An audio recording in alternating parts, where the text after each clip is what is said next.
What's up, guys? Welcome to the Momentum podcast. My name's Ollie, and today I've got a super special guest. His name's Dani. The thing about Dani is he speaks from the heart. He talks about what he's gone through, and he shares those lessons that you guys can get the momentum to start and keep going. So Dani, what are we going to talk about today? Porn, social anxiety, depression, suicide, breakups, and also the beauty, a meaning of life, God. So we're gonna go all the way down to hell and then heaven, all the full range of life. I'm gonna share stories about how I went from, being depressed, lonely, rejected, bullied, socially anxious, addicted to porn, to now being a coach, speaker, getting paid to do what I love and serving hundreds and even thousands of people. So it's truly one of the best conversations I've had on a podcast. Thank you for inviting me. Dude, you guys enjoy. This is some deep stuff. What gave you the momentum to get started on your journey? Yeah. The answer is very simple, brother. Suffering. Yeah? Yeah, suffering. So I have this thing where when I teach the guys to find their why, like dig deeper and deeper and deeper. And whatever it is that drives you, drives you. Like there's no right or wrong answer. Whatever the fuel is, use it. And I've reflected on that a lot. And one of my deepest fuels, it used to be unconscious, now I'm very aware of it, is all of the suffering I've been through. If I don't turn that into lessons, if I don't turn that into purpose, if I don't turn that into something meaningful, then I suffered for nothing. And that's hell. And that drives me. Literally, it comes down to a pretty selfish reason. Sure, I want to retire my parents. Sure, I want to change the world and all that good stuff. But deep down inside of me, it's also, I just don't want to suffer for nothing. And so I want at least to transmute my suffering into purpose. 100%. What was that moment for you? Like when did you kind of get started on that journey?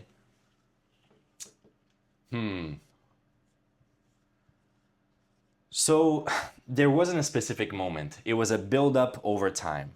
I mean, I was diagnosed with social anxiety as a kid, went to multiple therapists, I was bullied, I changed schools 4 times in my childhood, I felt lonely, depressed, suicidal at periods. And so it's like all this build up, and as I was going on the journey, there was just this fire inside of me. And this is something that I cannot even put a label on, except for the divine, whatever that is, that just kept me going and was like, I will find a solution, period. I will go through that.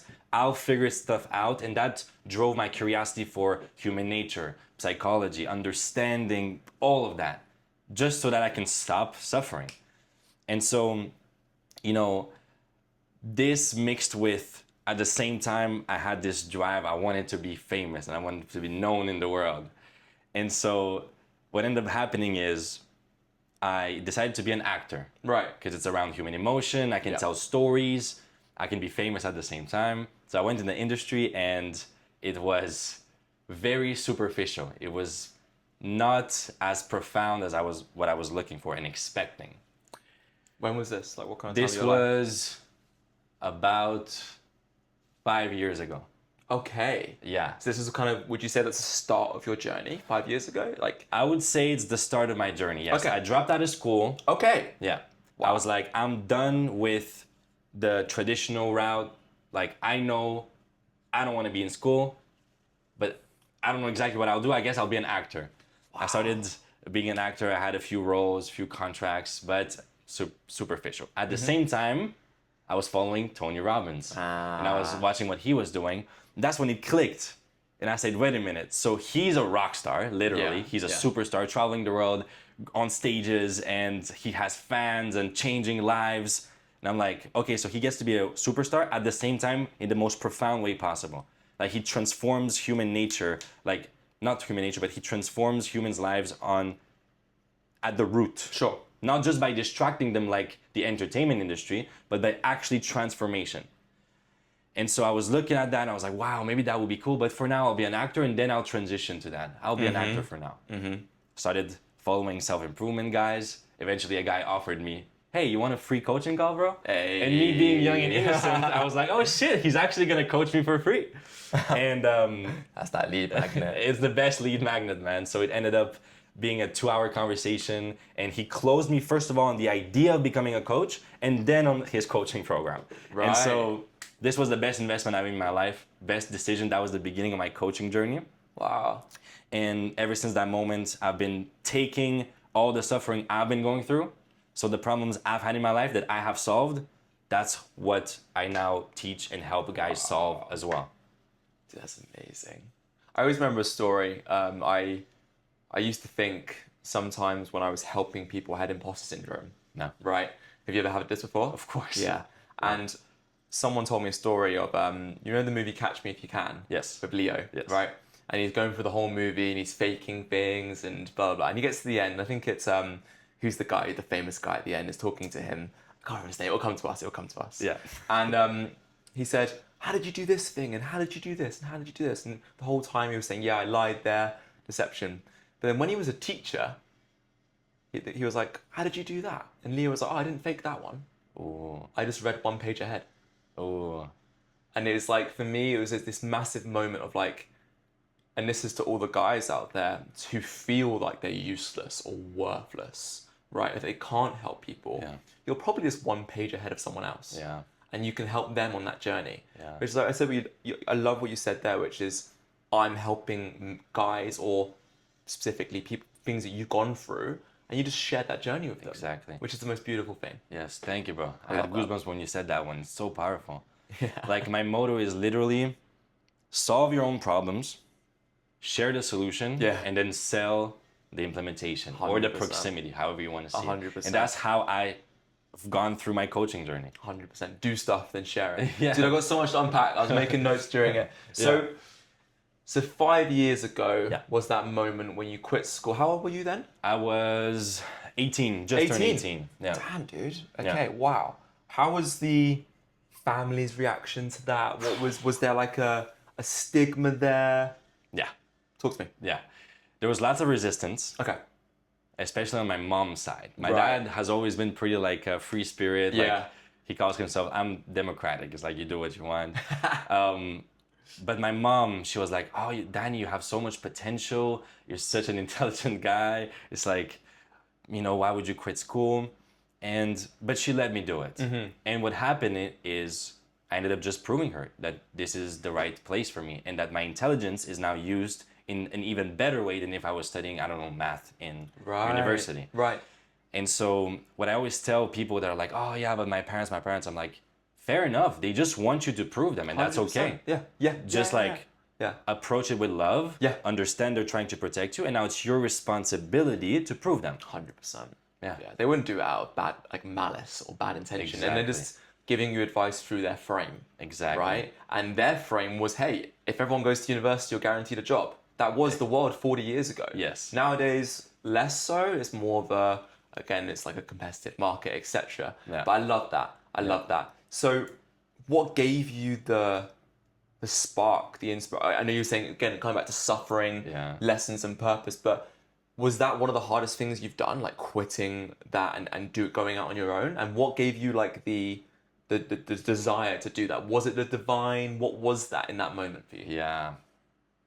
For me personally, it was not the hardest thing. It was actually one of the easiest things. Oh, Yeah. interesting. My journey deciding to become a coach or deciding to quit school, deciding to pursue my own thing has always felt like this calling from inside of me. Interesting. It hasn't, I think it's a mix of everything. You can include the divine there. You can include, it's like, it wasn't a specific moment that I considered to be hard.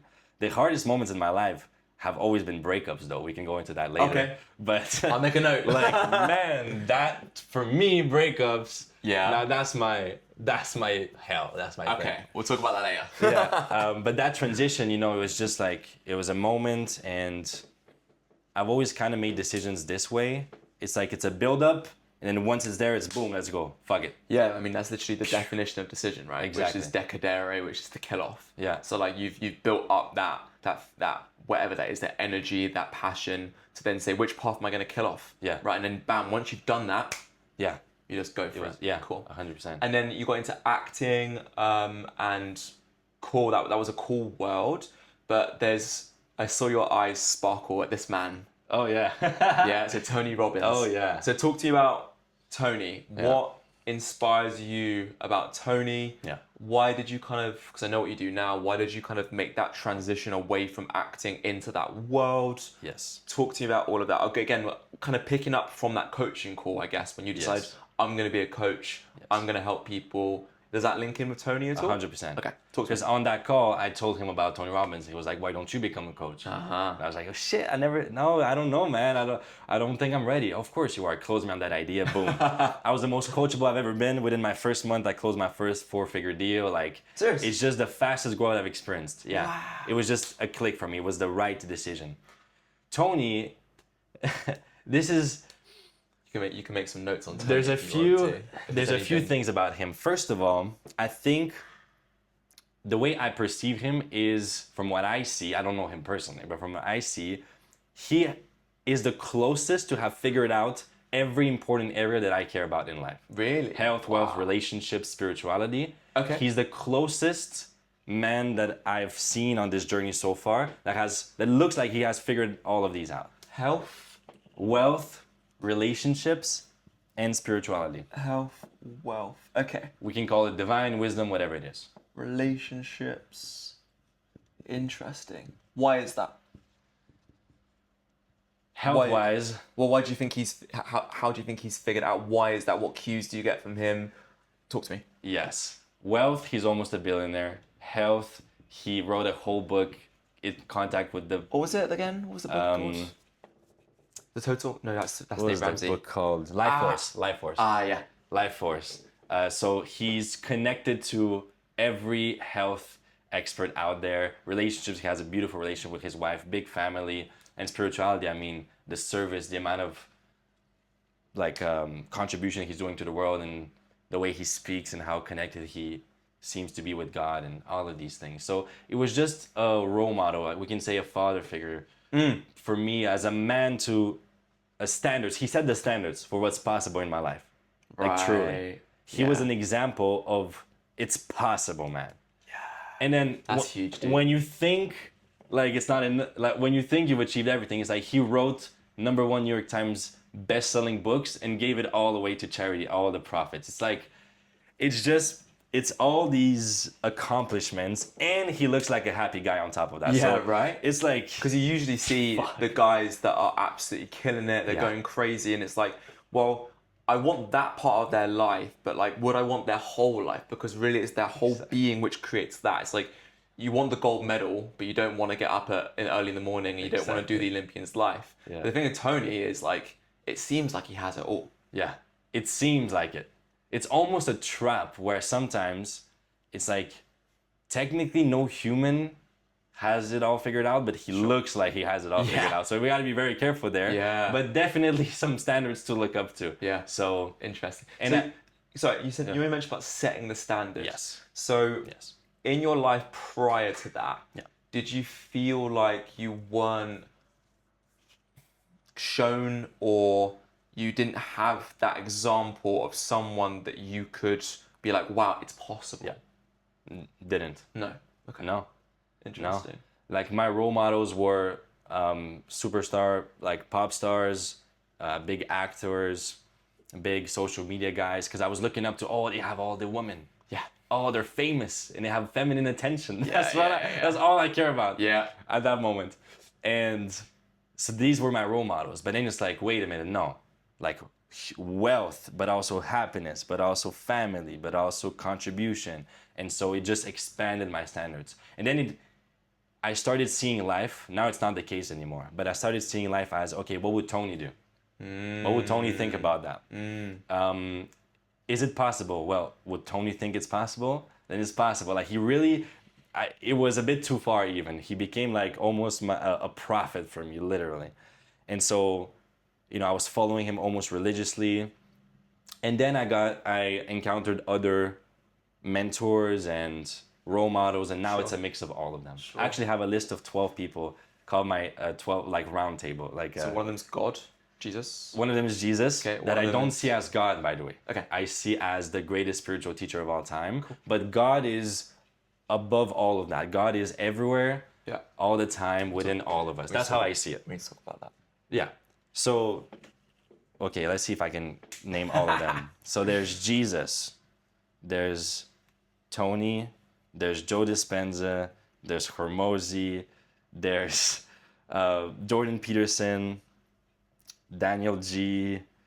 I have only David Hawkins, Eckhart Tolle, Dan Coe. Did I say Buddha? Maybe. No. Yeah, Buddha. Anyways, the other, I'm not sure to remember, but it's a big list. And now it's like I kind of make decisions based on all the patterns from all of these teachers, including also intuitively what flows through. Amazing. It has evolved. So now I don't put him that much on a pedestal. Of course, he's a very cool guy. Yeah, but he was that spark. He was that role model. Yeah. What do you feel is the importance of guys having role models? And then the second follow-up question to that is, do you think there's a distinct lack of that today? There's no lack of that. Everyone has role models. Now, the key is, who do you choose as a role model? Because there's lots of guys that have Tate as a role model, which is, I guess, better than nothing, but it leads you down. You know, I had a call with a guy yesterday and I was like, why do you do what you do? I'm just hungry for money, man. I would do anything for money, just money. And I was like, okay, who are your role models? Man, I'm in Hustlers University, I'm with Tate. And so it's like, that's better than nothing. At least you have a drive, right? Sure. But it's like certain role models represent something. Sure. And I really believe, and also having a conversation with you where I see how guys like Hormozy or Goggins have an impact on you. It's like, I just, by asking who do you look up to, you can learn a lot about the person. Huge. It's huge. Yeah. Everyone looks up to something though. Some guys, it could be rappers or like, you know? Yeah. And then you can directly see how that will influence their lives. I have a friend, I grew up in the last place that we moved to was a pretty cool neighborhood. Cool. Like average. Nice. But to be honest, safe. Like pretty safe. And I remember I have a friend, grew up in a safe family, in a safe neighborhood, but now he was doing drugs and fighting and being in gangs. Almost as if he was trying to belong to the culture of like the rap culture. Almost as if whatever they're singing about, being in the ghettos and drugs and arms and all that stuff, like he was trying to model that because those were his role models. So the importance of having a role model, you'll have a role model anyways, but the importance of choosing who, that's key. It will completely change your life. The question 100%. is, how do you select a role model? That's the mystery. Dude, go for it. Let's How do you start to riff select? on it. Like, why did I feel called? So, I think this comes down to the same way you select a mentor or like a therapist, right? And I was talking to you about the Solomon paradox. Yeah. So, for those that are watching, the Solomon paradox is essentially that King Solomon, was the wisest man ever to be alive. It's in the Bible, right? Yeah. But he kind of lived a life he was kind of sleeping around. He wasn't living up to his own advice. And the rule is that you give incredible advice, but then following through is quite a hard thing to do. Yeah. And so that is a Solomon paradox. And so in reality, the number one best person you could ever take advice from would be your 85-year-old self. Because they have absolutely no conflict of interest. If anything, actually, it's working towards creating them, which is actually a really good thing. They know everything about you, and therefore they give you the best advice. So I look for that, and we were talking about relationships, right, and going into business with your partner. I personally think it's incredibly good because they know a lot about you, and they have aligned interests, right? And so then it usually creates a good business partner. But you can say the same thing with a therapist. But the thing with the therapist is that you almost do the opposite, which is their aligned interest is they have no conflict of interest because they have the confidentiality. They can't tell anyone. And also they don't know any of your friends. So you know that 100% they're aligned with you because they can't do anything to put you down. Exactly. Right? And then the more you get to know them, the more they understand, the more you tell them things that are deep, they can give you better advice. Yes. And so I think when looking for a role model, I can only talk from my experience. Goggins, they're up on the wall over there. I've got Ross Edgley, Nick Bear, I think Marcus Aurelius, like Jesus. just the good of the world. Yeah. I think I look up to them because they have a similar story to me. Yeah. And again, the similar story is they understand my past. Yeah.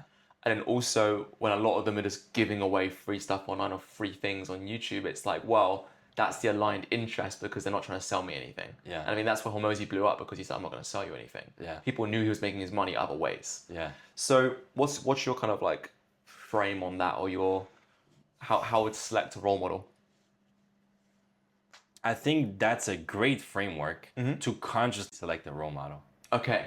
My question, what I'm wondering is, how does it happen naturally?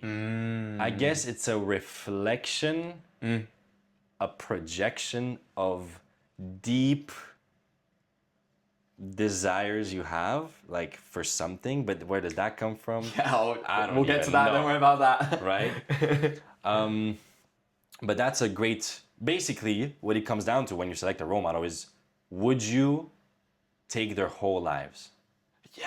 Like, would you want to be Yeah. in their shoes in every area? Sure. It's a tricky one because you can learn stuff from people in one area. Sure. 100%. Yeah. But as a role model, someone you consume their information all the time, Yeah. I want to make sure I would have their whole lives. Yeah, no, it's a really good point.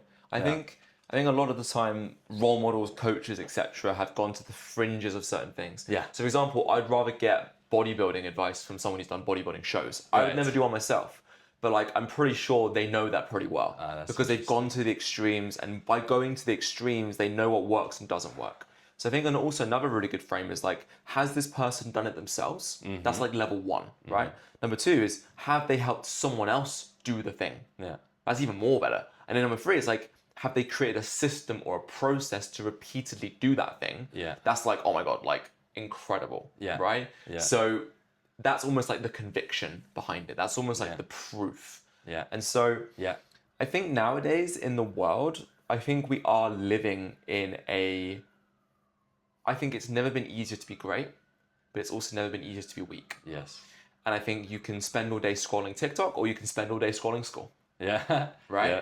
And you can be consuming your content, or you can be consuming Tate's. You're probably going to get better either way. Yeah. Right? But which one's going to be moving you towards the way you want to go? Or you can consume porn.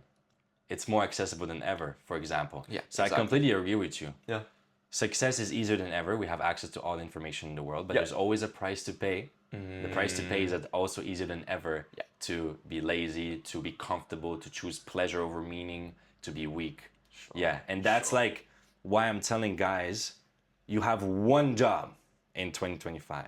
You have one job, which is to make sure you work on the inner, you work on the discipline, you work on purpose, meaning, you work on yourself, your identity, your values, your principles, because the rest, you have everything at your disposal. Yeah. Everything at your disposal. Yeah. So Yeah. inner work is more important than ever because there's more distractions than ever. Yeah. That's how I see it. That's incredible, man. I think I 100% agree. I think also, like, life is a single player game. You know, we think it's a multiplayer game. In reality, you're born, you have a load of sensory experiences. It's up to you and how you interpret them, then you die, right? And hey, we can talk about the soul and the divine, etc. But fundamentally, as a human being, as an animal, that's what's happening. And the thing is things happen. Yeah. But if things happen in the universe can't judge that thing. Humans give meaning to things, right? Nothing is inherently good or bad. Thinking makes it so. Yeah. And so what we do is we then pass judgment on the things, Yes. and that then interprets our mood Yes. or how we are. And so in a world of pure power, and I define power as thought into being, right? Which is the thing of God, he thinks, things become, right? And so that is ultimate power. We have the ability to think something and do it faster in today's world. Yeah. That thought could be an urge to watch porn. Yeah. Bam, I'm sleeping with a girl in 1 minute. Yeah. Right, because I have access to that. Or it could be, fuck it, I'm going to start a business. You go on Shopify in 10 minutes, you have it all set up and you're done. Yeah. We have just the accessibility. Yes. And the world, another little thing here, but there's the 4 things of leverage, right? Which is using other people, using money, media, and code. Yeah. The issue with the first 2 is that they need permission. So if you work for me, I need to get your permission to work for me, right? And if I want to leverage money, then I need to ask other people, unless you're rich, to give them, right? Yeah. So I need permission. Media and code is permissionless. I just have to get good, right? I can make stuff like this, just need a camera, right? I can go online and learn coding. I can do that. So again, it's lowered the entry point, but by doing that, it's also added more power to the world, which I think 100% is leading to that. Wow. So what advice, I guess you kind of already have, but what would you say for a man of today's world, a young man of today's world, when he sees all of his friends consuming and sharing porn sites and talking about smoking on the weekend and girls and all these things? What do you say to him to work on that like inner dialogue and kind of bring him back to center, if he wants to do that, of course?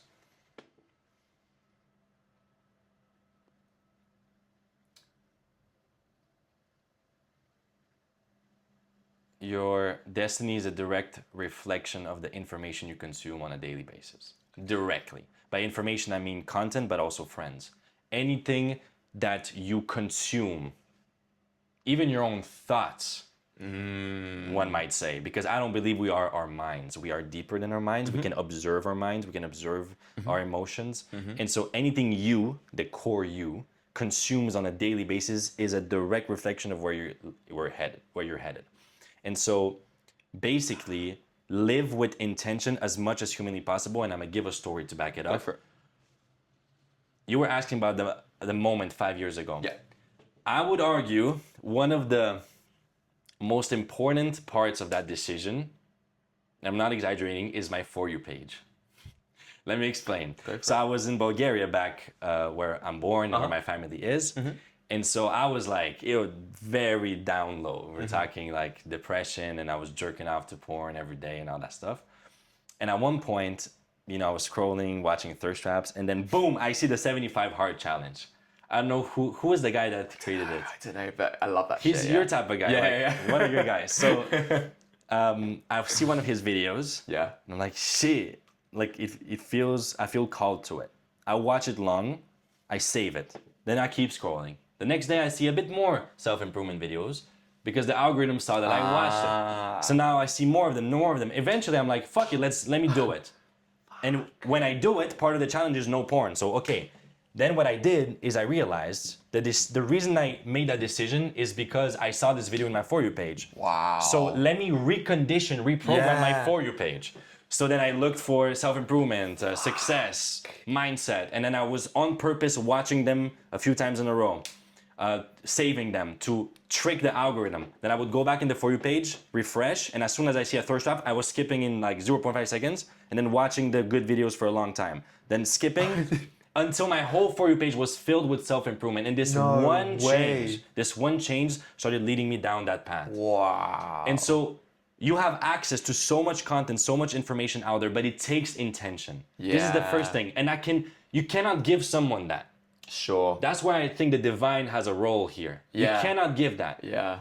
It's just the initial spark of intention. Like the reason these people are watching this podcast right now, something got them to watch that. There's 100%. Something going on. 100%. But now that you heard me say that, now is the moment to make the conscious decision and intention to actually start reprogramming your algorithms in life, which by the way, literally the universe is kind of an algorithm. Yeah. The reticular activating system. Yeah. The more you focus on something, the more you see it. And so after taking care of like the content you consume, then it's your friends. Then it's like you intentionally seeking different environments that are more aligned with who you want to become. And proximity is power. So truly, truly, truly, you want to change, get closer to people in the form of content or in the form of in real life. Dude, huge. That already have that. It's huge. It is the fundamental secret. Like there's no other secret. Dude, like you literally fundamentally just changed my worldview. Like I can feel it in like a second. There you go, transformational talking. Like it's true. Because like, you talk about law of attraction. Yeah. This is the algorithm of life. Yeah. right? It is. Ooh, Which is, goosebumps. you know, like Yeah. what you consume in your own thoughts Yeah. generates what the world gives you. More of. Yeah. Fuck. Yeah, it's an algorithm. We live in an algorithm. Literally, you can see it that way. So like, show me your Instagram feed and I'll show you where you're gonna be. Boom. There you go. Yeah. And how much time you spend actually Let's have a look. scrolling, of course. Let's have a look. What's on my Instagram feed? Let's see. It's Goggins, Chris Williamson. Goggins. Goggins.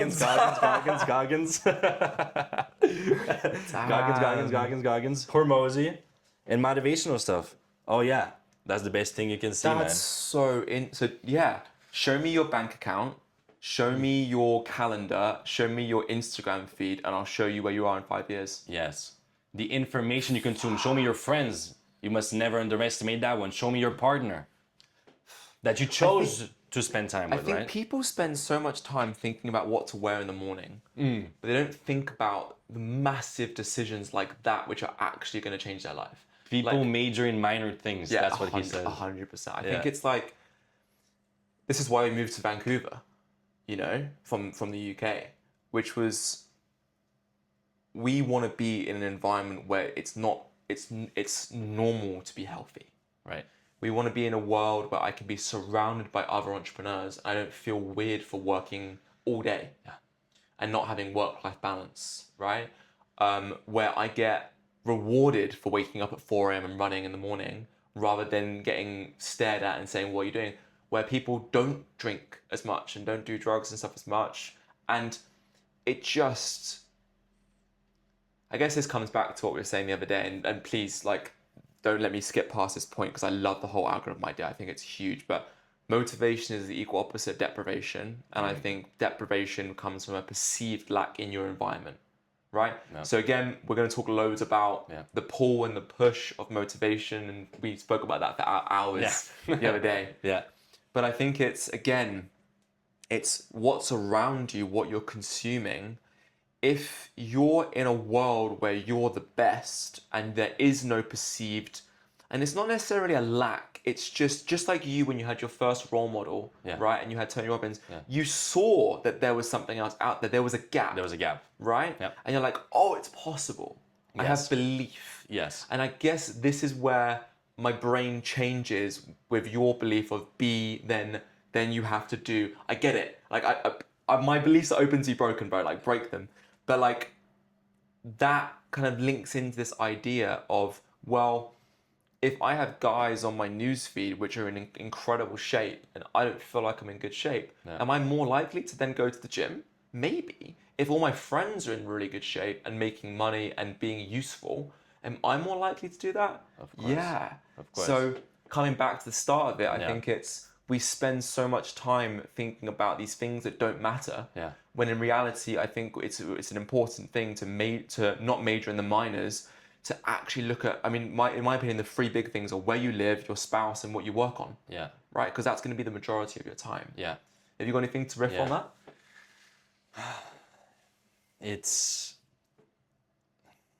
I agree, man. I agree.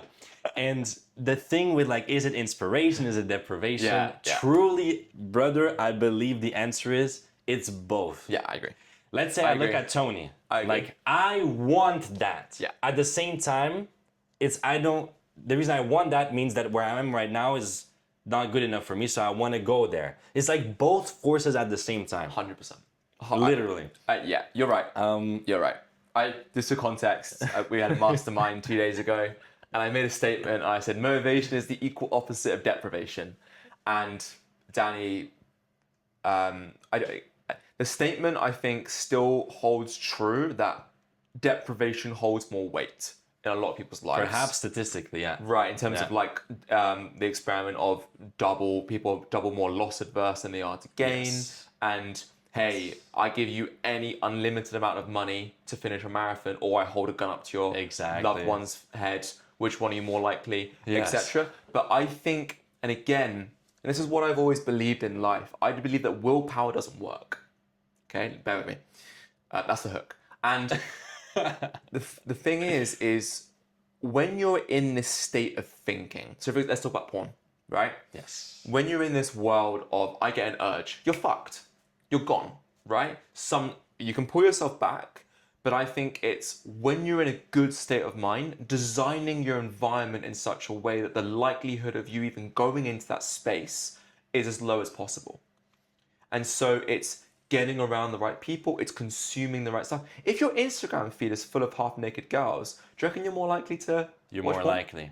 Right, you're more 100%. likely. Yeah. Sure. So I think it's, Yeah. again, I think you can be conscious with your design of your environment Yes. to make the likelihood of it as low as possible. That's why I got rid of my Yes. phone for 5 years and turned it into a Nokia brick. Yes. Right, because I just didn't really want to go near that. Yes. Just make your life easier. Like, Yeah. So, okay, here's where I agree with you, and I'll tell you where I disagree. Go for it. Ultimately, it is entirely in your conscious control. You are in control of your hands. You could have 100 naked, beautiful women begging to suck your dick. And you can, if you're single, let's say, you can still choose not to do it. Sure. It's your choice. Sure. However, why would you make your life more difficult? So, okay, I agree with you. Willpower doesn't work, especially in porn addiction. I mean, I've done that for years and I've helped hundreds of people with that. Like, this is what I always tell them. Willpower doesn't work. However, when you said, and that's very important for me to bounce on, Please. when you said, when you have an urge, you're fucked, this is the lie that keeps a lot of people addicted. Right. So the way I see it is not that as soon as you have the urge, you're fucked. It's what is the meaning you give to that urge? Okay. What is your relationship with the urge? What is the story you have around it? Is it the devil trying to get you? Is it something shameful? Is it darkness trying to take over you? Is it you losing control of your own self? That's a lot of the stories that people have. Or is it a gift from God that's giving you extra energy for you to create? Because what is sexual energy? It's creative just energy. energy. It has the power to sure. create life. Yeah. You can see it from that frame. That's also a story. Think and Grow Rich, right? Yes. Yeah. He talks Yeah. about sexual transmutation. Yeah. And so, it's all stories, but both are stories. So choose the one that is more empowering for you. Fuck, dude, that's huge. And I just got changed again in my brain. Seriously. yes, so that's so important. As soon as people drop that fear, that shame around it, boom, they break free. They get back their presence and they remember. It's about remembering. You're in control of your hands. What the fuck? What am I even afraid of? Like, I choose whether I open the porn site, I choose where I jerk off. It's my entire choice. As soon as they really feel that, now it's the beginning of freedom. And now it's about remembering that as often as possible. And the way you remember that as often as possible is you build habits, you build practices that get you back in that state of conscious presence as often as possible until it becomes your new standard. It becomes a new habitual way of thinking, feeling, doing. It's huge. Because I think, the whole saying, you can't step into the same river twice. Because you change and the river changes. Yes. Ooh, But I think it's also like, you look at a river and we call it the, whatever, back home it's called the River Avon in Bath, right? So it's not. It's all one massive system of water. Yes, exactly. So we're calling a river, and we're calling a sea, and we're calling the lakes, and blah, blah, blah. But it's all just water. Yeah. Right? And then also, we called it water. Yeah. Right? Awesome. And it's like, in the same way, when we have emotions that come up, we label them as things. Yes. But and we even call it emotion. Yeah. What the fuck is it? Right? Yeah. Like, what actually is it? Yeah. And language, I'm fascinated by language because language is simply just a way for us to try and interpret the world. Yes. But the universe hasn't got language. It doesn't exist. Yes. Right? We've created that. Yeah. The only thing that does truly exist is mathematics. That makes sense, right? In terms of pi is equal to 3.14. But even then it comes back to these fundamental things. But language is simply just a way of interpreting it. So when you come back to your point of again, I 100% agree now. It's like when an urge comes up, well, it's like, think of it like this way. You get a massive flurry of endorphins. You get that metallic feeling in your throat and you feel like just a whole wave of exhaustion, right? You either are sitting in your car and you're probably gonna have a heart attack, or you just finished a really hard workout and you feel amazing, right? Yeah. Sometimes the frame is just as important as the picture. Ooh. Ooh. Okay? Yeah. So the Truth frame bomb. is the interpretation of the picture. Yes. And that, I think it's our responsibility as humans, and we have full control over that, to frame anything how we want. Yes. And I think that's where our power comes from. This is why I'm big into the Stoics. Yeah, you're big I into love Stoics. Stoicism, man. And I 100% agree that it's all about reframing these things that happen. And when you can bring yourself back to that centered state of everything, it's basically everything's going to be okay. Yeah. Everything's fine. Truly. Like, you're all good. Then anything that comes up, you use it as fuel to drive you towards that higher. Exactly. What's the main thing when you do coach people with porn addiction that you feel they attest to that? You know, you said it was shame or it was something else. Evil. What do you mainly see there? Yes.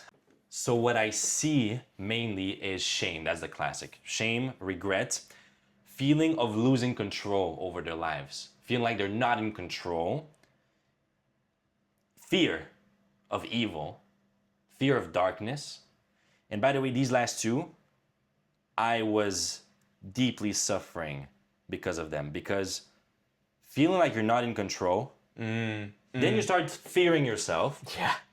What if I lose control and let darkness do something through me? And now you see yourself as a dangerous person, and now you have shame, and now it's like, and the more you feel that, the more you would want to use porn as a coping mechanism to avoid that, because it's a horrible feeling to be in, and porn is just a way to cope with difficult emotions, literally.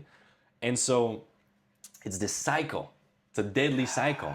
And so the first step, that's why, by the way, I love God. I believe in God. Religion can be a beautiful tool. It can also be destructive. Let me explain. So Christianity has portrayed lust as something evil for thousands of years. Guess statistically where the biggest amount of child sexual abuse has come from? Church, religious institutions.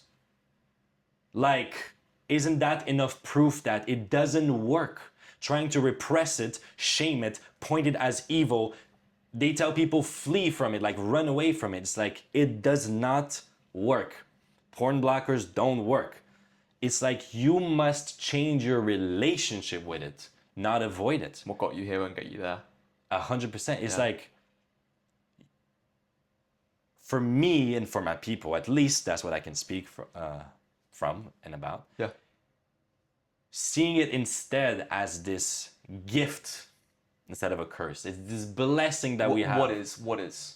Urges, sexual energy, sexual desire. Right. The power to create. Yeah. I don't want to get rid of that. Yeah. It's beautiful. I feel my body get... I need less sleep when I'm on semen retention for a long period of time. I need less sleep. Yeah. I'm like full of energy. I want to take over the world. Yeah. It's this beautiful thing, man. Yeah.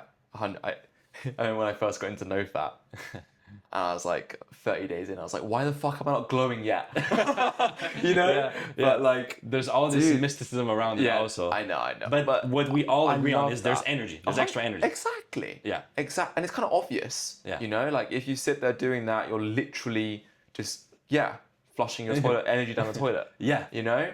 And you can go into all the pseudoscience and science around it and blah, blah, blah, but it's just pretty obvious. Or it's just the fact that I think self-esteem is the reputation you have for yourself. Yeah. Right? And if you're doing that and obviously being shameful about it, then your self-esteem is going to drop because you said you're going to do this thing, you haven't done the thing. Yeah. So, there's also deprivation, by the way. That's a huge one. Like just the idea of you having this sexual energy inside of you gives you more courage to actually approach real life women. Yeah. It gives you courage because... Do you think that's why on NoFap they say that women are more attracted to me and I go up to... What do you think that is? Mix of confidence, because now you did something that you perceived as being hard and now you're achieving it. So self-esteem is higher and women love self-esteem and confidence. Yeah. Now you can go the metaphysical thing where like you have more sexual energy inside of you, which is magnetic, and women are attracted to that. Yeah. But that's a bit of pseudoscience. You don't need to believe that. The idea of courage. You're more courageous. Why? Because there's more deprivation. Yeah. Right? Literally. So you Yeah. have more courage, and they sense that, and women love courage. You can see it from a biological evolution type of thing, like where the most courageous and confident man is the most likely to provide and protect the family. Yeah, yeah. And so all these things, that's why. 100%. 100%. What would be someone joins your community? Yeah. By the way, what is your community? We got it up on here. Hopefully everyone can see it up on the screen. Yeah, it's called the Off Porn Academy. Created it about a year and a half ago. I created the off porn movement on TikTok, 34,000 people, and then they were funneled into this community. Dude, wow. And it's just like this tribe that was created. And the biggest benefit I've had, the biggest feedback I've heard from people is like, they just feel like they're not alone. Yeah. And that's already they just feel like, hey, I've been in your shoes, man. It's okay. It's exactly what we do in this podcast. Yeah, exactly. That's what it's all about. It's so important. Yeah. Very often when I'm still struggling to this day, when I'm going through something, just hearing someone say, hey, I feel you, bro. You're not alone, man. Yeah. I'm like, oh, okay, I'm good. Like, this is Yeah. all I need sometimes. Yeah. You Have know? you heard that Hormozy story of when he was head of fraternity? I don't remember. I'll quickly run Tell it me. back. So he was head of fraternity, Yeah. and what happens is that every single time in the fraternity, about 2 to 3 weeks in, the new boys would riot. So at first you have all the girls and you have all the drinks and everyone's looking after you, and then at one moment it just switches, and all of a sudden you got to be washing up after everyone else. You got to be looking after everyone, and you get no sleep, and you're looking after the house. Right, sucks. Yeah. And 2 to 3 weeks in, they all revolt, and they go to Hormozy, and he's sitting there in his fraternity office, and they all go up to him, and they're like, we want to quit. We don't want to. They all gang up, and it's him and like 50 guys, and he goes to them, well, did you think this was going to be hard? And they were like, yeah. I said, cool. This is what hard feels like. And they're all like, oh, okay. And that was it. Yeah. And I think this is the biggest thing that I realized, like, why I wanted to make this podcast, which was like, everyone goes through this shit, right? Like the frame I'm thinking of is the restaurant owner works 80 hours a week and makes 100 grand a year. Elon works 80 hours a week and is the richest man in the world. No. Everyone works. Everyone goes through problems. I think it's so important to make you realize and make the world realize that you're not alone. And there are frameworks and things and lessons that you can learn to help you go through that thing. Like, you're not special. In a way, you are special and you are unique, but someone else has probably gone through that thing. And that is the whole point of coaching. Yes. Pain is inevitable. Talk to me. Talk to me. Pain is inevitable, but guess what is optional? Suffering. Suffering. That's the Buddha, right? Yes. Yeah. But watch this. I'm going to add something to that. Okay. Suffering is optional. You know where suffering comes from? Resisting that first truth. Suffering comes from resisting the first truth. Pain is inevitable. If you accept that truly, and you're actually okay with it, you let life flow through you. Yeah, dude, that's so good. Then you won't suffer. Suffer so comes from good. actually trying to resist. It's almost a judgment of it. Yes. Yeah. Yes, that's my take on that truth. Dude, that's huge. And whatever you resist persists. Oh, yeah. That's huge. Well, it's like the classic thing. Growing a business sucks. Yeah. It's hard. Yeah. Stagnating in a business sucks. And a dying business sucks. Yeah. And so suffering equals existence. Yes. Get on with it. Yes. Yes. And even, so that's an example for entrepreneurship, right? Sure. But let's say you're not even in entrepreneurship. Cool. Achieving your fullest potential sucks. Yeah. Yeah. Not achieving your fullest potential sucks. Yeah. Yeah. Yeah. There you go. You have So everything this there. is the frame that I talk to people about when they go to make decisions. Yeah. I'm like, don't say which one's better. Say which one are you going to suffer less at. Okay. Which one feels like less suffering. Yes. And usually it's the one where you Yes. have the divine. Yes. And you have the lessons and the purpose. Yes. And this is what Steve Jobs was saying when he did his commencement speech at Princeton or at Stanford or whatever, one of those. Yeah. He said, I believe you should do the thing that you love to do. Because the thing is it will suck. Yeah. And so you're going to keep going when it sucks. Yes. But if you don't like the thing and it sucks, you can only do something for so long when it's just constant bad reinforcement loops.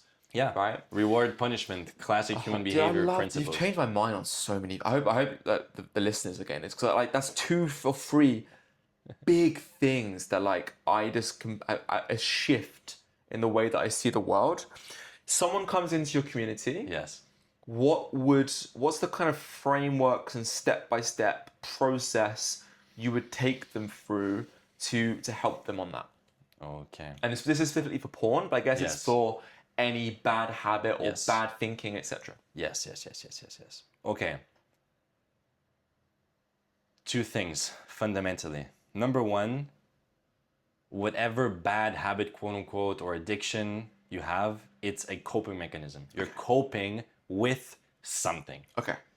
Let's figure out what that something is, right? So I would go through a deep discovery process where Right. I'm like, hey, first of all, you're not alone. It's okay. They Yeah. drop their shoulders. Now they feel relaxed. Let's see what's actually going on behind you. I won't judge you. I've seen everything. I've been through lots of bullshit. Yeah. So let's discover it. Now they dig, and they're like, shit.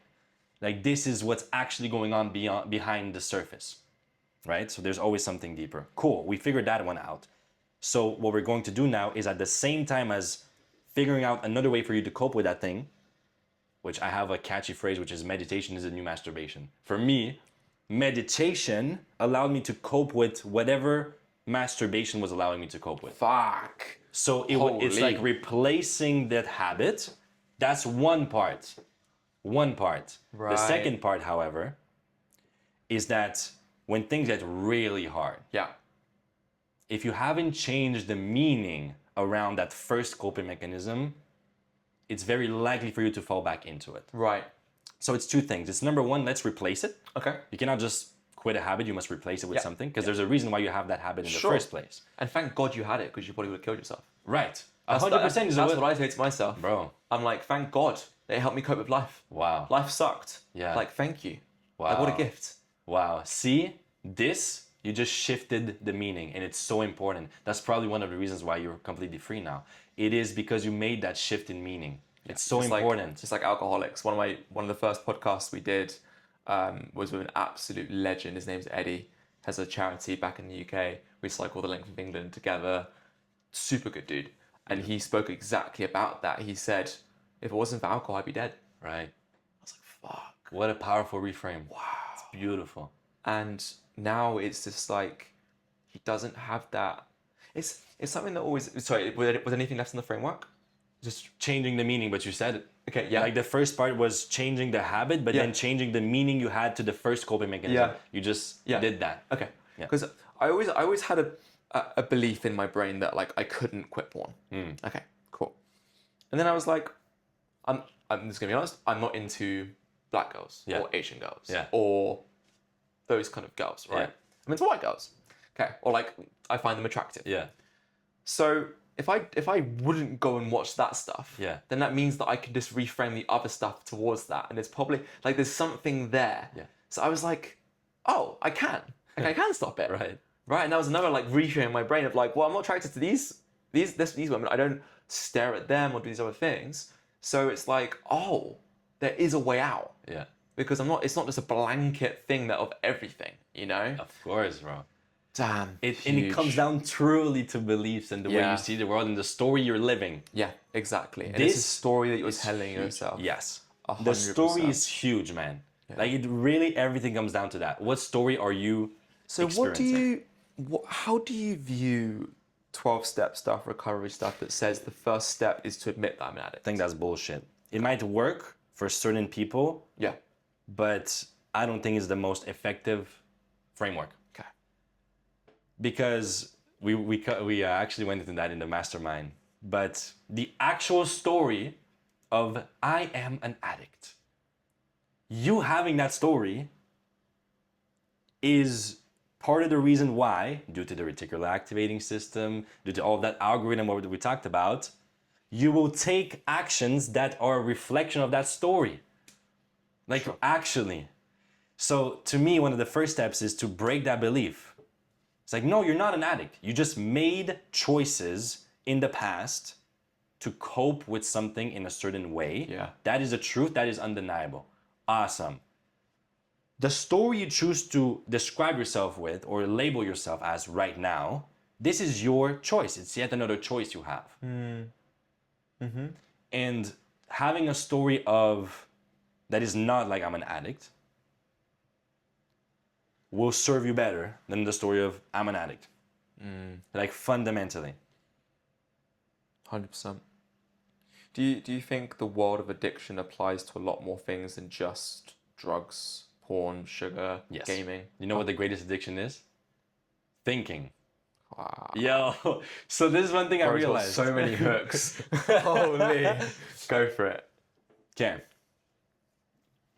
Now we go into territory where it's the stuff that language can only point to. Yeah. Good way of saying it. Right? So anything I say cannot be the truth because I'm only trying to point to it. Yeah.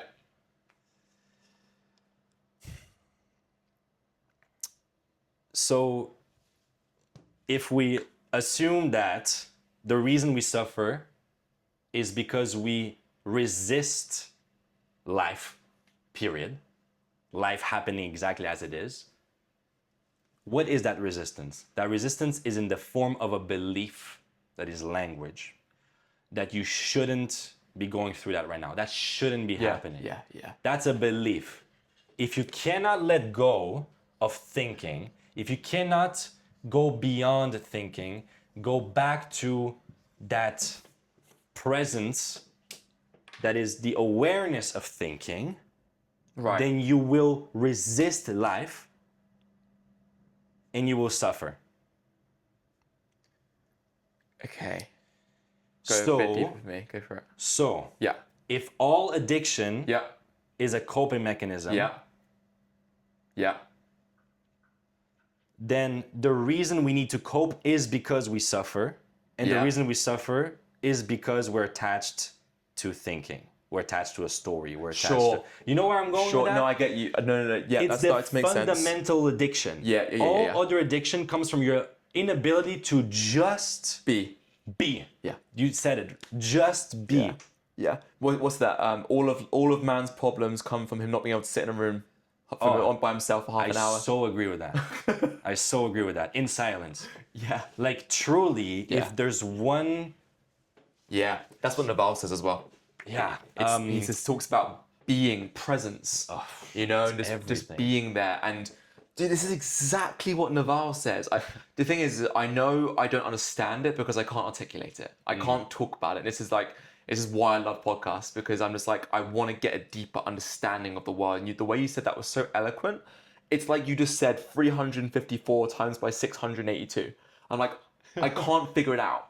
Like, I actually don't know. I can't grab onto that concept. It's almost like higher wisdom that I just don't. But once I am aware of it, I understand it, that I can bring that into my life, I can't unsee it, bam. Exactly. It's almost like the Holy Spirit, I guess, of that. Like, it shines the light of it, and it's just like, it's there. Yeah. You can never kind of go back once you have that awareness. Yes. But yes. if I try and put it into words, it's like Naval speaks a lot about the fact that, again, you're born, sensory experiences, you interpret them, etc. Yeah. And if you're just okay with being, of just whatever comes up, you're good. Which, by the way, is what meditation is supposed to be. Exactly. I think nowadays we think it's this, and it's like, I want to stop thinking. Yeah. I want to stop thinking. it's just sit alone for half an hour and shut up. Observe. Don't do anything else. Just watch what comes up. Yeah. And I promise you, after half an hour, you might be thinking less. Doesn't fucking matter. Stop thinking that you're not thinking less. Just Exactly. watch.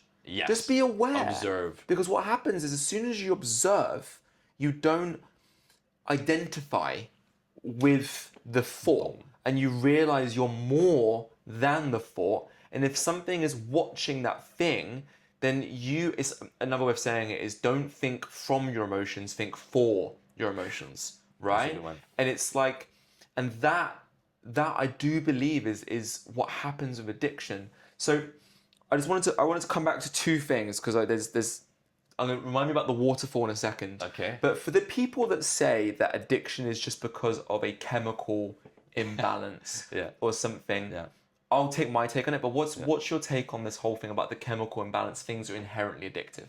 Okay. Because that would go against your argument that it's something about hiding something. Yeah. It's a perspective. You can see things, whatever situation there is, I believe we can see it from many different perspectives. Sure. My three favorite is biological, psychological, spiritual. Sure. And if something is true in all three, you know you're close to the truth. Yeah. Right? Yeah, sure. If something is only true in one, I don't know. Yeah. So, sure. Like, there are hormones in your brain. We cannot ignore that. Sure. Like, something is happening there. Yeah. And sure, like the studies with the rats where if you give them infinite dopamine, they won't even have the motivation to move and they die from starvation. Sure. Yes. Yeah. Cool. As humans, though, we have this gift, this mystery, which is this ability to be conscious of our own existence, beliefs, our own selves. Yeah. Yeah. Therefore, watch this. You ever watched a movie where it was a scary movie? You knew it was fiction. You knew it was imagination. Like, you're very conscious of that. Yeah. Yet there was a scary moment. Boom, you jump. Your heart starts beating faster. Yeah. Cool. So you, like, your subconscious mind cannot make the difference between imagination and reality. And so you believing something can actually trigger the scientific process inside of your brain. So my take is that the chemicals in your brain happen as a result still of your perception. It happens as a result of how you perceive something. Yeah, it's huge. Like, porn is just pixels on a screen, like right. literal pixels on a screen. Yeah. Yeah. And so it is how you interpret these Yeah. pixels that creates that chemical in your brain. 100%.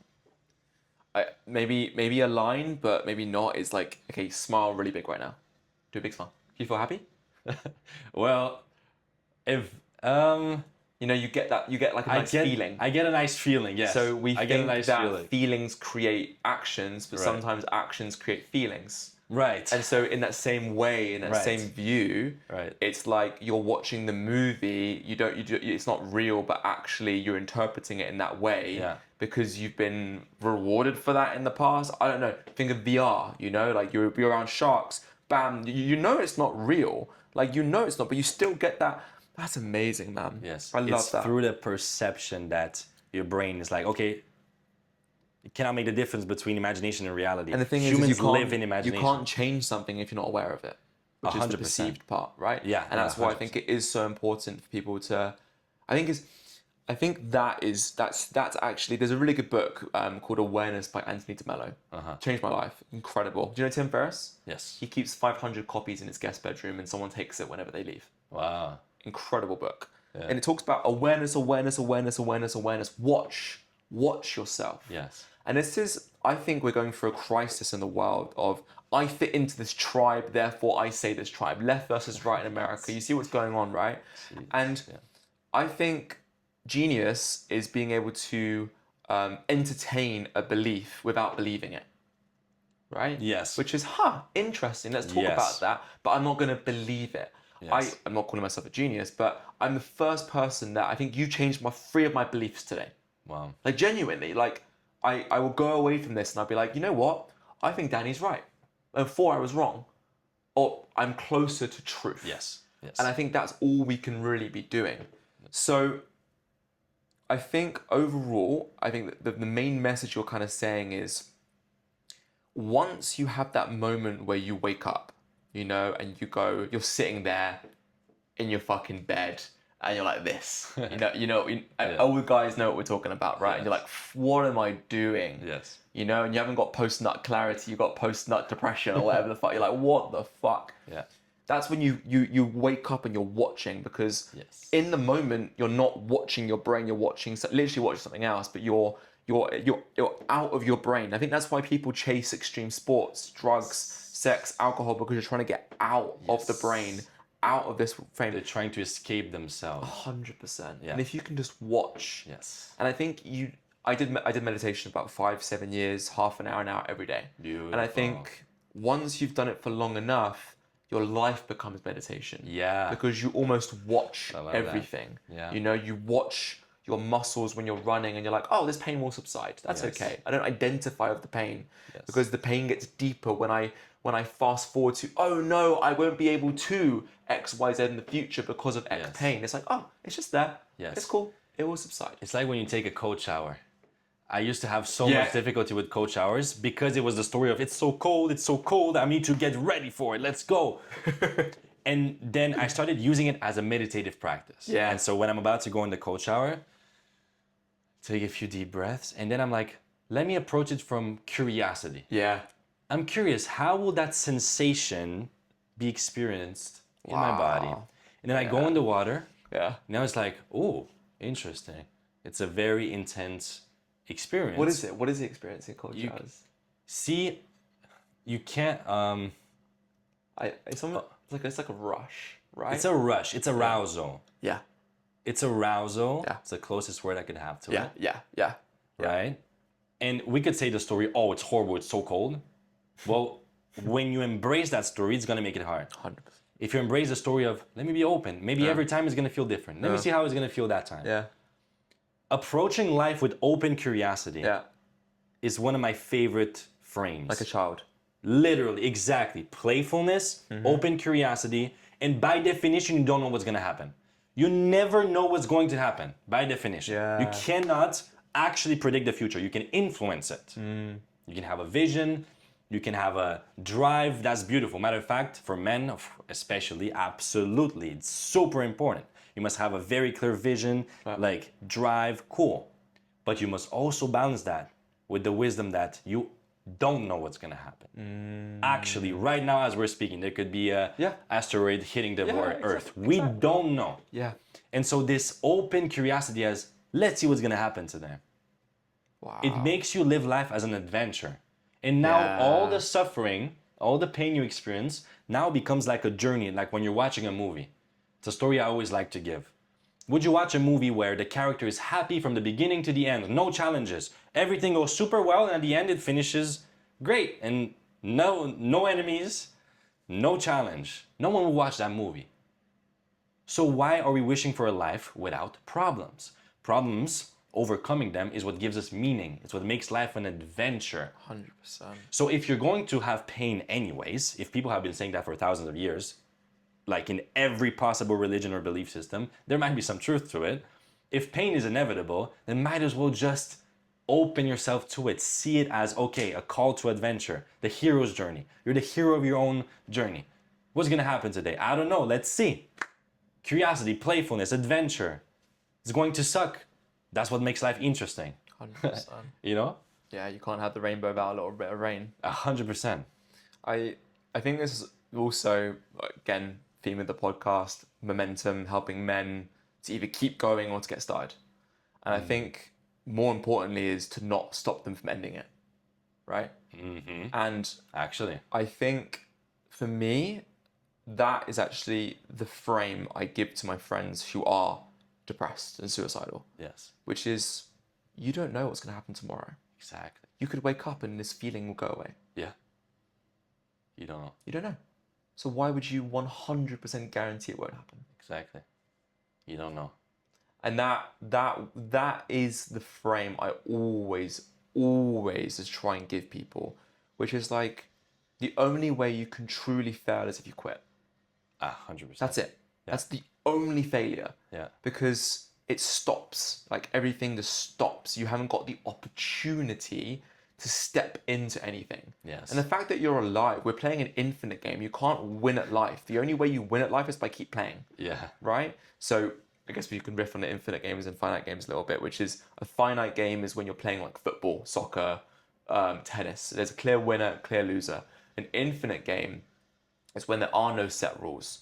And it's a global game. Think of like Vietnam War, right? You had America versus Vietnam. America wanted to win, Vietnam wanted to survive. An infinite game will always beat the finite game. Yeah. And so I think rather than in life, like wealth, for example, is an infinite game, Yeah. but status is a finite game. If I get more status, you have to have less status. It's zero sum. But wealth, you can create wealth. You can create new opportunities. And so I think seeing life in this frame of an infinite game, of like marriage is an infinite game, right? We can talk about breakups in a second. But Yeah. like it's just, you just got to keep playing the game. Yeah. So, Yes. and I guess one thing I just really want to jump back into when it comes to urges, I drew a river because it was always my belief with urges and things coming up that the urge is almost like a river flowing, right? And once you go over the edge of the river, there's a waterfall. And once you're in that waterfall, you're at the point of not going back. You just Right. can't come back. And the river's always flowing. But what you can do in life is you can have a spiritual practice. You can be around people who make you happy. You can work upstream. And once you get upstream enough, the river's barely flowing.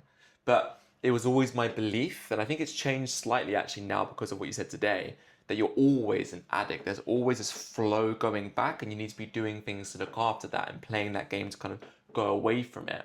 But I think fundamentally today, so that's why I drew it. I think you've changed my belief on that.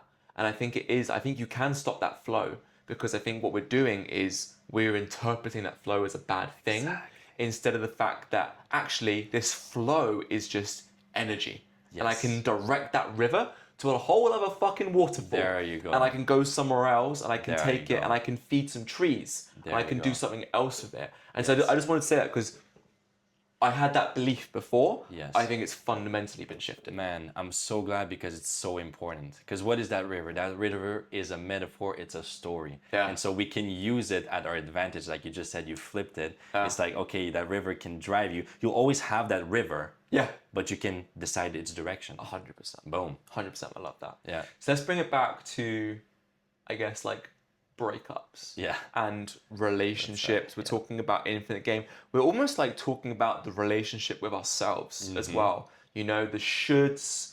We were talking about the relationship with God. We were talking about the relationship with suffering. Yeah. I think the human brain, someone said this to me once, they were like, you don't view yourself, you view yourself from the way that you think other people view you. Yes, exactly. Right? Yeah. And so the neocortex, the prefrontal cortex, whatever, is literally just mainly about relationships. Yeah. It's about where are we in the world? Oh, what did Danny say about me yesterday? Did he like me? Oh my God, what about this? How are we going to play that in future? That's what a lot of our brains. So just let's riff a bit on relationships and just talk to me about that. Yes, we're social creatures fundamentally.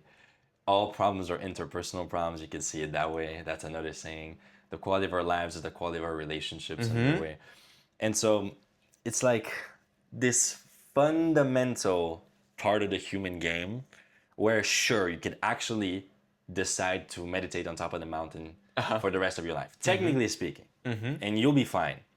However, since we're gonna die anyways, so we're gonna go to that state of pure peace anyways one day, might as well live the full human experience. And in the full human experience, relationships are one of the most important things when it comes to happiness. I mean, there have been studies, the longest study in history, cannot quote the amount of years or the amount of people, but it was a whole lot of years, a whole lot of people, and the conclusion was that the happiest people were the one, like the most important factor of happiness was the quality of our relationships. Wow. It comes down to this. Life comes down to this. Business is people. Love is with people, or yourself and God also, but like relationships. It really always comes down to that, the most important stuff. And so I genuinely believe once you hit the basic human needs, like you literally have food and shelter, the next thing that humans suffer from most comes down to relationships. Okay. It has been very true in my life at least. So the biggest, most depressive periods of my life, like the biggest suffering that always created the biggest amount of breakthroughs and purpose, always came after a breakup or because of a Right. breakup. Interesting. And so I believe for men it's this, maybe for women too, but I mean, I'm a man, so I don't know what the woman experience is. Exactly what I say. But it's like, this is one of the biggest challenges to overcome.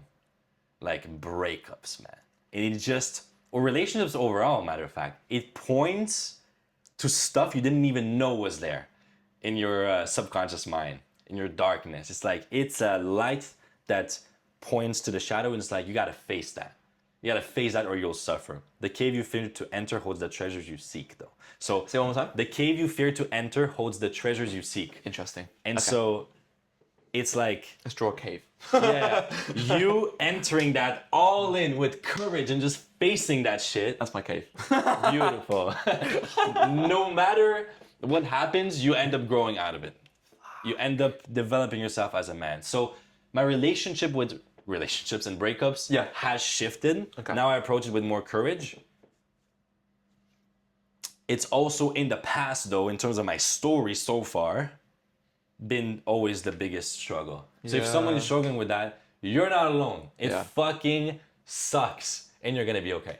Like, it's a breakup either literally breaks you Or makes you. or makes you. Like, So why is that? Yes. Why are humans so hardwired for relationships? Ooh. You can see it in many different ways. One of my the simplest frames for me is like evolutionary psychology. Yeah. So the only reason we have been able to survive as humans is because of community. If you and I are alone in nature for months, maybe you do a better job. But on my side, bro, I'm cooked. I'm gonna die if I'm alone in nature, like in the jungle, the Amazon forest, or like somewhere here in the mountains. I'm cooked. I'm cooked. So the strength of humans is in relationships. That's how we build the tribes. And by building these tribes, we took over the world. And now human society is like we're the strongest animals on the planet. The dominant, the dominant. Yeah. And so there's this deep thing inside of us where for tens of thousands of years, we evolved in tribes. Mm-hmm. If you got kicked out of that tribe, you're dead. Like, actually. Yeah, Yeah. Like, actually. Yeah. Yeah. And so we are terrified of being rejected. Yeah. Because we associate that to surviving. Death. To death if we get kicked out. So it's a survival mechanism inside of us. Sure. Babies, also in our own lives, if a baby is not loved by its parents, it dies. Yeah. If a little kid subconsciously learns to please their parents just to make sure that they survive, it's a survival mechanism. Yeah. We have to be loved to survive, by definition, as babies. Yeah. Otherwise, we're going to be kicked out. If no one loves us, we die as babies. So we're conditioned that way also to seek validation from other people in love. That's one of the other reasons. That's how I see it. And then it's a psychological game as well, which is the identity, the mind, the ego wants to attach itself to as many things as possible to make sure it survives. That's another perspective you can see. It goes a bit into the esoteric, not esoteric, but like philosophical. Okay. So, for example, in my case, I'm gonna just speak from experience. Maybe it will be clearer. What I noticed is my ego wants to feel significant, wants to feel needed. That gives it life. I am needed, therefore I'm important, therefore I deserve to exist. This is me observing my ego, by the way. I have the awareness now. Yeah. Okay, so I'm observing what's happening as a reaction in my mind. Yes. Okay, so I want to be needed because that means I'm worthy of existing. Because if I'm not needed, why am I even here in the first place, right? So that's how the ego sees it. So watch this. When you're in a relationship, intimate relationship with a partner, you feel, it's one of the ways you feel the most significant. You're everything for that person. Oh, you're the most important for me. I love you so much. And oh, you're the man of my life. And you feel so important, so needed. And so you get attached to that. Your ego gets attached to that. And as soon as you lose that through a breakup, now you start feeling like you're not needed anymore, by definition, because she's not with you anymore, let's say. Even if you broke up. Like, it's happened that I broke up and like I still suffer like crazy. And so it's like, oh, all of a sudden I'm not needed anymore. I'm insignificant. And to the ego, that's equal to death. So that's why I'm saying it's a moment to turn it into like your next level. Because it's like, it's a death. It's a small death of a part of you. And it's a new birth of a new part of you. And that's why it's in these moments that I have evolved the most in my life. Wow. Now, I have been aware of that for years, and so it has gotten better. And now, as soon as when I'm in a relationship, which right now I am, and I start sensing that little part of me that's like, oh shit, what if you lose her, bro? What if you lose her? Oh my God. And then I start going into like, oh shit, they're gonna suffer. It's like, I now use this as a signal to come back to presence and faith in the divine. It's like my signal. It's a blessing in the end. It's pushing me to be like, to find significance worth in the fact of existence, period. Like this unconditional groundness in the present moment. And when you approach your relationship with that courage, with that sense of I genuinely don't need you, or I don't need you to need me. I'm with you because of love, not because of fear. That like explodes the quality of the relationship. Probably makes you more attractive and more likely to stay in the relationship. There you go. It's this paradox, bro. It's a huge paradox. 100%. And so that is why now I have arrived to the conclusion that as men, again, I don't know for women, but as men, we must prioritize first our relationship with God, which again, I define as everything. Like we are one with God. Like we're all one with God. So, but we're all branches of the same tree. That's the metaphor I give, right? So the tree is God, but we're all individual branches. So when you pray to God, you're actually praying to your ultimate self. It's just that from your mind, from your ego perspective, like it's still not like you're still praying to something else, but that something else is you, whatever.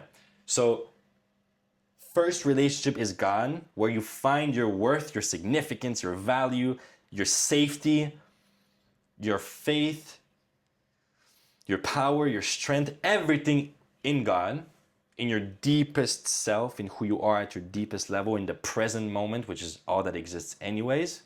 And then you play the game of life out of that. Now you play the game of relationships, you play the game of business out of that place. And paradoxically, everything goes better now. 100%.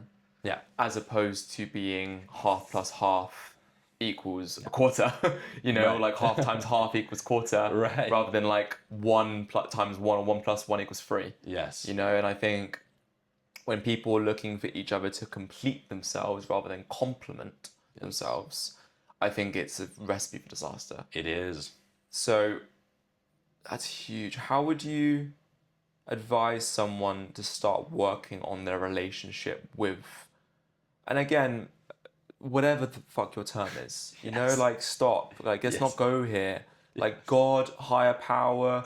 I define God as Universe. good. Yeah, good. So me, it's simple. I just add an O in the middle, and I say I believe in good. Yeah. I believe that if you do good things, then life is easier. Yes. And I think if you do bad things, you live in hell. And would you believe that all humans are fundamentally deep inside of themselves good at their deepest core?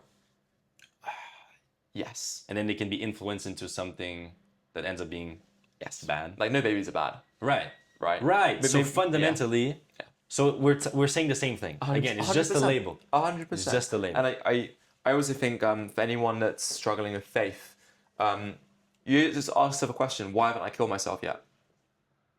I know it's horrible, but these are the kind of questions I ask myself. Yeah. Like memento mori, meditate on your morality, right? Yeah. And I say to myself, well, okay, I get up in the morning, which means that I have a belief that things will get better, which means I have faith. By definition, if you're still alive, you're still doing stuff. Unless you sit there doing nothing, but even then, if you're alive, you believe things will get better. Yeah. Because otherwise, why not just end it? Yeah. Right? Yeah. And so again, if that comes back to the person in the minute who is depressed, suicidal, really struggling with that, it's maybe coming back to the faith. At least this is what helped me. Of like things could get better. Of course. And that comes from, I think, actually curiosity and letting go of the mind. Yes. And saying, well, I'm just going to be open to things. Yes. And realizing that I'm interpreting these signals coming in to my brain, and the universe there is no inherent good or bad. Yes. So yes. So again, with someone right now who is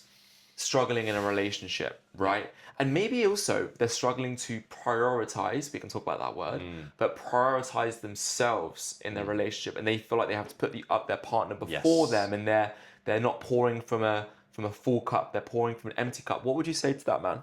Yes. First of all, it comes out of fear. Okay. All of that comes out of fear. Because the reason you're prioritizing that person, even if like right now you're struggling, but you're prioritizing her over you, let's say, is because you're afraid of losing her, because you're afraid of the consequences of you prioritizing yourself. It comes down to fear. Right. Like whatever it is, it comes down to fear. Such a paradox. Cool. Eh? What is fear? What is fear? Now that's a huge question. Oh.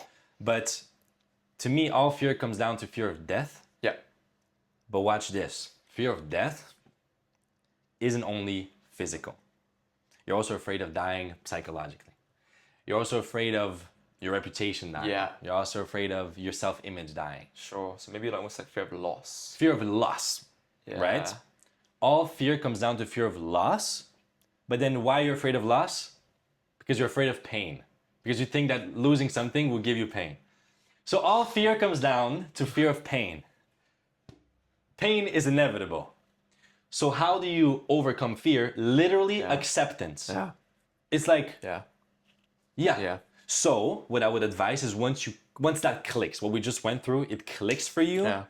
then one might say the quality of your life is the quality of your presence, is the quality of your ability to be fully, to take it all in. And what I always love to say also, remind these people, hey, you're gonna die anyway one day. Yeah.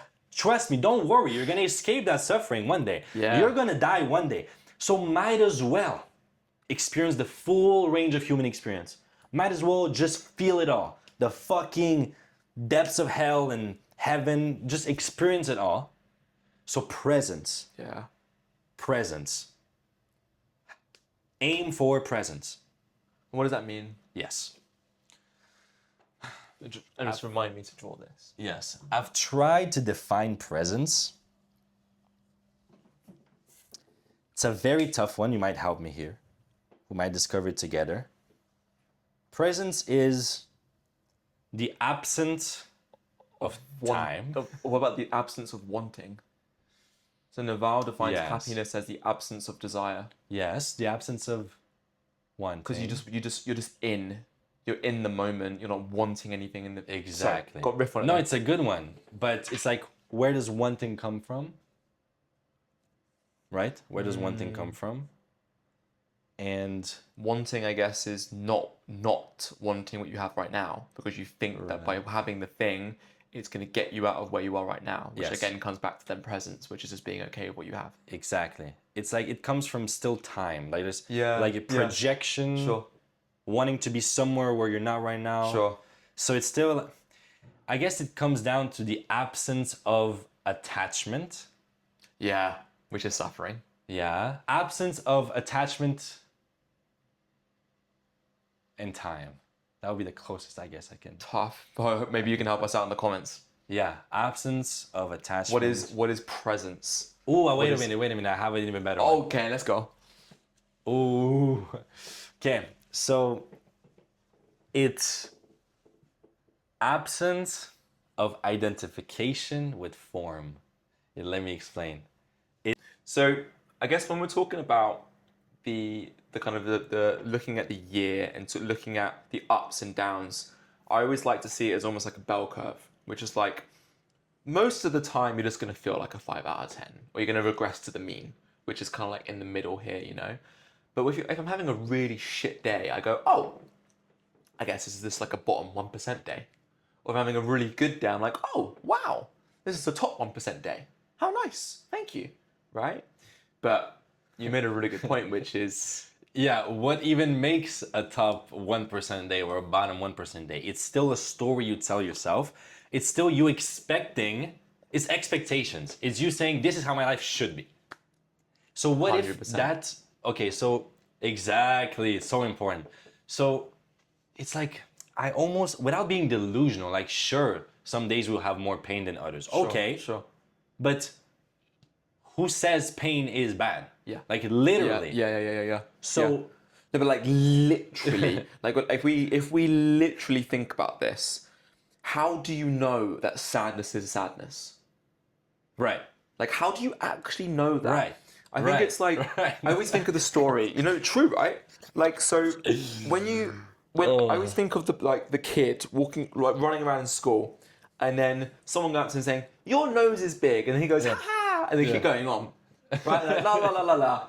And then the next day they come along and go, ha ha, your nose is big, and the parent goes, don't say that, that's rude. Oh, And the other kid goes, oh, okay, that's rude. I should feel bad. I should feel bad. I should feel bad. That's Right? good. And so kids, That's so good. I think just be. They just are. They have things that come up. They cry, they laugh, they're sad. Again, labels. But like, Right. my question to you is like, Right. are there, because obviously pain is pain, but like what actually is pain? Right? It's like if I go over to the stove right there, I turn it on, like what actually is that? Like what is pain? Is all pain the same? Like fundamentally, these things that come up, these Yeah. emotions, these signals, we're obviously applying judgment to those Yes. things. But I guess how did we come to that conclusion in the first place? Yes. And how do we know we're right? Okay, so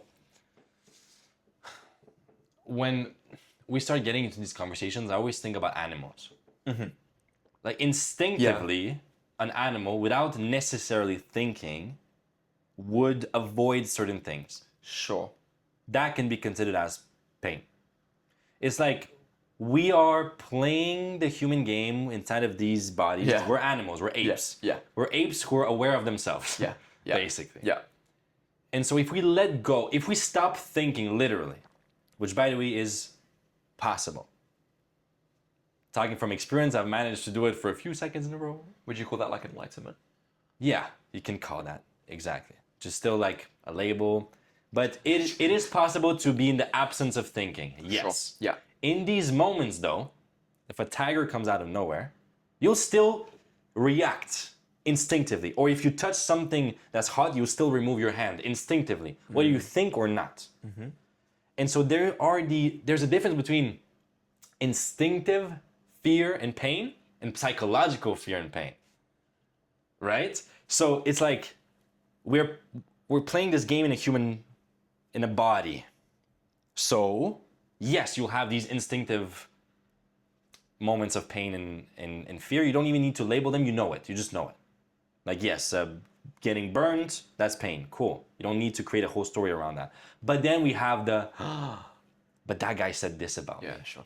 What if I get rejected from this? Sure. Oh, if I get rejected, then I'll blah, blah, blah. Sure. Now you're going to psychological, and that's all just blah, blah, blah. And then you get in the issue of then judging yourself because you have that judgment of the pain and you have this negative cycle. Yes. And it's just blah, blah, And all those are lies. Like, actually. Yeah, well, exactly. It's not the truth. Yeah, exactly. Like, for real, for real. So would you say there is an objective truth then to that? I think the only objective truth, and that's a hot take, is existence. Period. The only truth that is true on every level is the fact we exist, period. Then you can say there are some truth on certain levels, like, yeah, the speed of light is faster than the speed of sound. Like physics, maths, etc. Yeah. On a certain level, if you go deeper, what even is like sound? What even is light? And like you go into all these deep stuff and like you can doubt everything except for the fact it is. The fact that like it exists somehow. Like something is going on. Yeah. Whether it's a simulation, whether it's created by God, whether it's purely random, it exists, period. And I think this is why scientists believe in God. Or a lot of the best scientists believe in God. Because God is simply what we assign something that we don't understand. Exactly. You know, like Whatever the we don't divine, understand. like, well, it's like what happened before the Big Bang? God. Yeah, You know, what we don't happens know. after? God. Like, you know, it's like Yes. that's what we almost say that God is the thing, it's the divine, it's the higher power. It's just something that we all feel is like bigger than us. Exactly. And again, I would just, as someone who was an atheist, I was an engineer, it's physics and maths and everything else is recommendation. Yeah. Right? And I was obsessed with this. Yeah. I don't get obsessed, do I? But, you know, I was obsessed with it. And I was like, nah, whatever about this whole God thing. It's simple. I think it's not even that when you believe in God, your life's better, which is true. I believe that as well. And I think you're right. I think every human believes in something. You believe in money, like the guy from Andrew Tate earlier. You believe in girls because of porn, or you believe that will make your life better. But I think we all have to have something to believe in. We're human beings, not human doings, right? And we're believing, and we're living through this. Yes. We're a human being living, or whatever it is, life exists, whatever that quote is, right? And so I would just say to the listener, on their view of God, not to see it as a deity, whatever it is, and this thing that's bigger than me or powerful than me, etc. I just think it's just what you believe in. Why do you keep going? Why are you doing this stuff? God could be you in 10 years. You know, Right. that you're like, I want to work towards, or a higher power or higher being. It's just something. And I think what happens is as soon as you believe that, you generate humility. And the word humility comes from, literally, it means from the earth, Ooh. right? And it brings you grounded. Down to earth. Exactly. It's down to Ooh. earth, it's grounded, it's humble. And I think, tell me you look at the stars, you don't feel humble. Right. Tell me you look at the ocean and you don't feel humble. Tell me you look at the mountains and you don't feel humble. It's because we exist in these brains and we feel like we can control everything, and we have all these shoulds and we have these suffering and we feel like we can control it all and we're trying to get out of the brain. But I think when you come back to this sense of awe that like, wow, I am nothing, but I'm also everything. Exactly. Right? I am We are at the verge between these two realities. 100%. Everything in there. Everything fizzles away and you're like, Yeah. I'm a child again. Yeah. This is great. I'm in this thing. I don't even know where I came from, but I'm in this 100%. game, so let me go out. 100%. Let me play. Exactly. Dani, Experience it all. I got two more questions for you because we're sorry. I'll cut that out. My bad. Yeah, no worries. God damn it. So, ready? So I got two more questions for you, Dani. We always end the kind of podcast with this. Number one, what are you working on at the minute? What are you working towards? Where are your blind spots? What are things that you're dreaming of? Where you're going? Talk to you about that.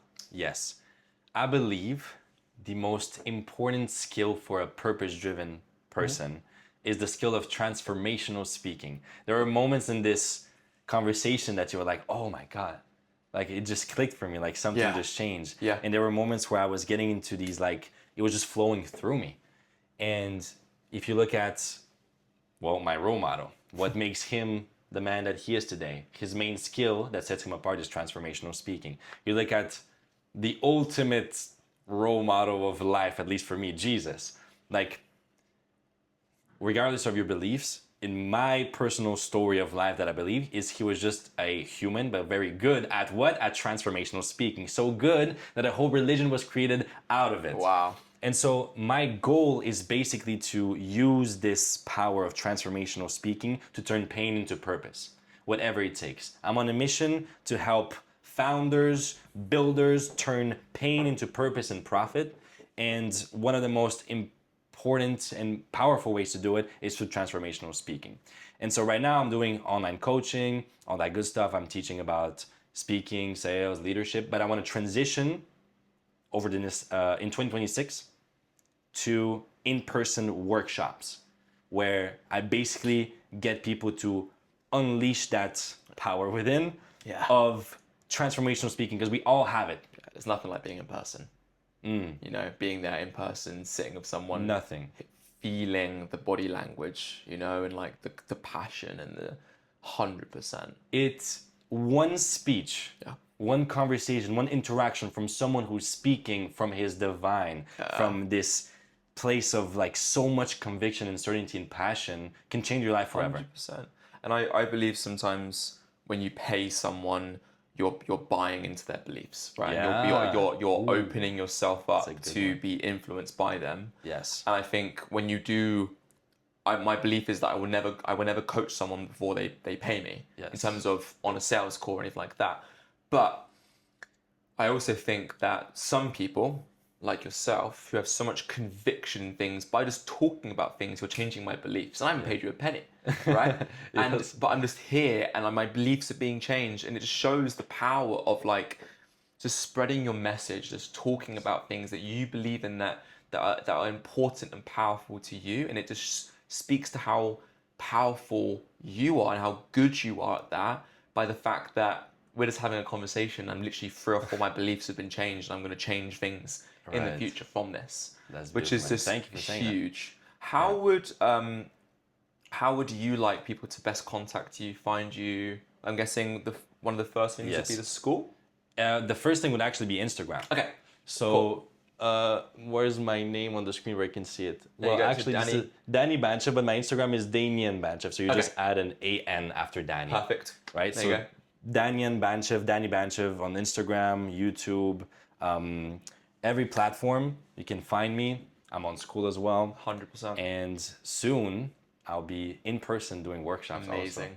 And Yeah. guys, like if we sent you from this podcast, just give a shout out. You know, say you came from the Momentum podcast. Mention one of the things that you heard here today about Dani. And I'm sure you're open to people just DMing you and just talking. Hey, I think you're wrong about this. Yeah, challenge me. Do it. Like Challenge this me. is when I go live every day and I talk about a topic. The title is "Prove Me Wrong," right? Because I want people. I want you guys to show us our blind spots, because we don't seek status. We seek truth. And like I want people to be like, you know what? I think you're wrong there. And if you're right, bam, thank you. You've helped me out. Yes. Like you've changed my belief of the world. I think so many people believe things when they've just been given them. And this is, I have so many thoughts about this conversation, but like your nose is big. That's bad, right? They've been given that belief. Yes. If you can't defend that belief, it wasn't yours, right? Yeah. Like you were given it. And so Yeah. I think it's so important. This is why it's so important to talk about stuff, to get deeper into things, to get to that mineral soil that we can all agree on or disagree. That's cool, but it allows us to live that better life because, hey, when we are talking about things like suicide, depression, yeah, sure, you can do cold showers, you can eat better, you can drink more water, you can get more sleep, or you can just realize that pain is inevitable and suffering is optional and it all goes away. Yes. And it's like, do you want to put a band-aid on it? Or do you want to just get right to the problem? One of my things when I used to sell in the gym was, everyone's body is like a room and there's a fire alarm going off, which is your knee pain. The whole world is trying to get rid of the fire alarm. I'm fucking getting rid of the fire. I'm going to put out the fire. It might take Exactly. longer and it'll be harder to do that. But let's get to mineral soil and fix the actual problem, Yes. rather than just putting a temporary thing over the fire alarm. Yes, there's so many plaster solutions out there. Exactly. Yeah. Exactly. I'm And all hey- about going to the root cause. Exactly. Yeah. Exactly. So, and I guess the final thing to say here is the podcast is called Momentum, right? And it's about guys. Shout out to all the female listeners as well. We love you. We love but me and Dani, last time I checked, we're guys. Yeah. Right. And we go through these problems ourselves. I started the podcast because 5 years ago, when I was running events at Cali Unity, I barely had any social media following. I barely had any following. And a guy came up to me and said, "Hey man, you don't know who I am, but you stopped me from killing myself." And Bro, I got goosebumps. I was like, That's "Oh, fucking powerful. that's and I was like, "Who are you again?" I was like, I didn't know who he was." And at the time I was quite a nihilist. I thought the world didn't matter. We're all gonna die. Who fucking cares? And in that moment, it completely shifted to like, no. Everything matters. Everything's important. beautiful. Everything you say, the smile, the Yeah. conversation, and I got rid of my phone for 5 years, and I realized it was an extremely selfish thing because I wasn't sharing my message with the world, right? Yeah. And I wanted to make sure that I was okay. And that's important. You got to put your oxygen mask on first for helping someone else. But I think in some way you have to slay the dragon. You have to go out there. You have to go into the cave. You have to face those fears of letting go of yourself, letting go of the control. For me, it's getting back into porn or scrolling YouTube. It's like I have to go into that world again, but change the perspective in a way of I'm going to share. I'm going to be a creator. I'm going to give. And I want to talk about my story because if it helps one other guy out there, it's fucking worth it. That's meaning, man. Yeah, It's 100%. turning your pain into purpose. 100%. Yeah. So for you, Yeah. talking to the guy right now who's suffering with momentum, Yes. struggling to get going, struggling to get off the sofa, maybe they can do it for a little bit, but then catches himself and he gets back. Maybe it's porn, maybe it's getting into training, maybe it's running, maybe it's thinking, maybe it's just they're consuming too much rather than create. What would you say to that guy as a final closing comment for the podcast? Proximity is power. Proximity is power. First of all, you're not alone. Community is how growth happens. Men grow by being challenged with each other, as a tribe, by being together. Proximity is power. Get closer to the information the content, the ideas, the people that you feel called to become. The reason you're watching this podcast, especially people watching this podcast, is because you have this calling inside of you. Like you could be watching porn right now. No, you could, and a lot of guys are doing right now, by the way, thousands of people around the world. And so the fact you're here and you listen until the end means you have a calling. So listen to that calling. Get closer to people. People. Proximity is power. That's my message. Yeah. Appreciate you, bro. Love you, bro. Thanks for your time.